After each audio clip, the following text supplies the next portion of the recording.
Today we're looking at real compression on the golf ball. How do we squeeze these iron shots so we get that ball flying off the club with these low starting penetrating shots, and it feels kind of like butter off the club with streaky divots after the ball. Lots of food analogies there. So we're looking at the lead shoulder action.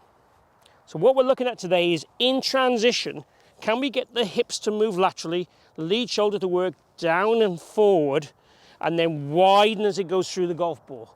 So we're looking to squash the lead shoulder to the lead side, following the lateral movement, and then widen it up to get that extension and let that club release the levers correctly to throw the golf club post-impact. That's what we're after. What we see with a lot of golfers, lead side widens early and back so they can't compress the golf ball. You see occasionally the lead shoulder staying low and rotating round and then backing up later on. But generally, as long as the lead shoulder follows this lateral move and works down and forward, it's going to move ideally slightly to the right of target initially. Then as it turns and widens and the club then explodes, that's how we get to use the lag that we create. So these levels, if they widen too early, the club will throw and we don't get compression.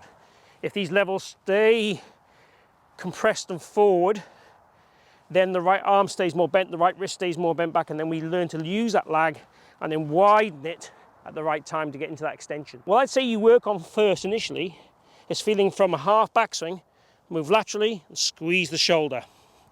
So it's kind of, and once we get the feeling of squeezing that shoulder and creating nice big meaty divots like that one, and we get that kind of compressed flight, then we start then to feel the same move and then add the widening. Still maybe with a small backswing. So half backswing, squeeze, widen.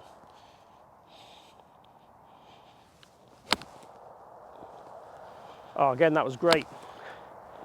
If I was chipping one out under a tree, that flight, that pressure and that distance for such a small swing was ideal. So even for your out of the tree recovery shots, this feel works really, really well. And the divots are great. I sometimes don't take enough of a divot. I hit down on the ball, but I don't always get my radius low enough. So this, for me, is a great feel. Now let's work this to a full swing, where we get the same conceptual feel. We're squeezing the angles, everything lateral and squeezed, and then extending from a full backswing.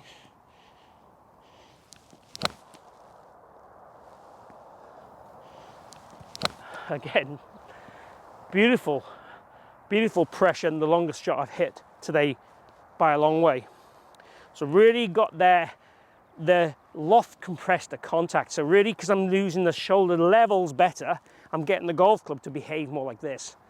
And then the widening element then ensures that I don't keep it too forward too long and hit it to the right. It ensures that I release the club and work the path, the hand path, round that corner correctly to give me straight golf shots. So in order to create the best compression, making sure the lead shoulder works down and forward towards target, following a lateral bump with the lower half, keeps us in sequence, but gives us that pressure and levels and radius lower to make perfect contact, at least more often. Give it a go and let me know in the comments how you get on.